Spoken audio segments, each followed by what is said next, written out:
Hey everyone, thanks for joining me for today's episode of Interview Connections TV.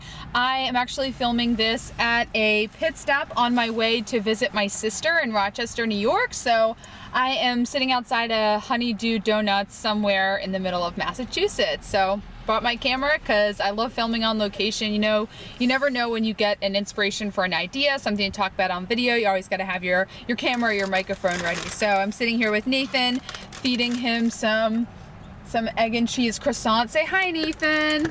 Say hi. Hi. Yeah. Don't worry, he has a car seat. We're stopped, okay? Nobody called the authorities on here. Okay, so today's episode, I really wanted to talk about video marketing because I know a lot of people watching this show are people who do podcasts and people who get interviewed on podcasts. So a lot of you may not be actually filming videos as a way to put out content marketing. So a couple of tips for you. And first I want to say none of these tips are going to have to do with what camera to use. It's not going to have to do with what kind of lighting. It's not going to have to do with how to do your hair and makeup. None of that is important to me. Video marketing is all about building relationships with the people that are consuming your content, and video is the best way to do that because people can see your face, they can see your mannerisms, and they can hear you talk. So hold on one second. You want a little bit more? Take a big old bite of that sandwich. Okay. There you go. We're totally going to make a mess of this rental car, by the way. All right, so a couple of tips. Number one, I've already said it, always have your camera with you and ready to film a video whenever you're inspired. Unlike a podcast where you're doing, 30 minutes, sometimes an hour-long episode, you got to edit a lot. Videos are really just 3 to 5 minute episodes where you're bringing a short message to your audience. So always have your camera ready so you can flip it on and film a short video. Number two, and this is a tip that probably video marketing experts would disagree with, but I don't think you should have it be the most polished show in the world.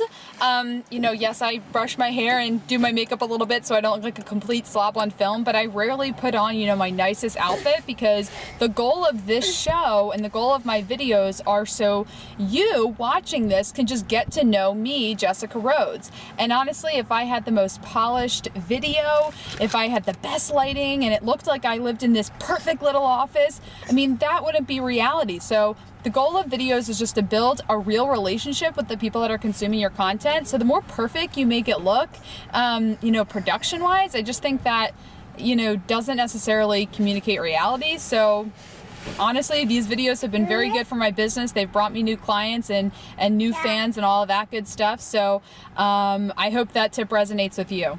Number three, my third tip is just to do them on a consistent basis. You just want to be putting out videos, once a week on a regular basis, and don't stop doing it. I've had people that come up to me at conferences and said they've, watched my videos, which is really, really cool. But I have to keep doing them on a consistent basis. My dad, who's my business coach, Jim Palmer, has been doing weekly videos for 5 years.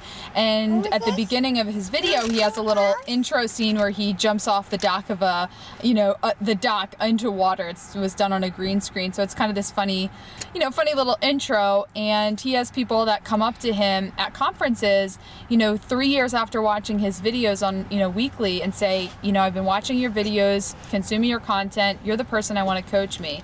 And so that produced a very big return on his investment. That's several $100s, sometimes $2,000 a month that people end up paying him because they've watched his videos, but it's only because he did it on a consistent basis. So people really have to see a lot of your videos. They have to consume a lot of your content before they are ready to pay you. So don't give up after a few months just because it seems like nothing's happening, or sometimes I look at my YouTube count and it looks like, oh my gosh, only 20 views, it's only 20 people, but if one of those people become a client, that's going to be a huge return on my investment and time. So don't give up just because it seems like your audience isn't huge at first.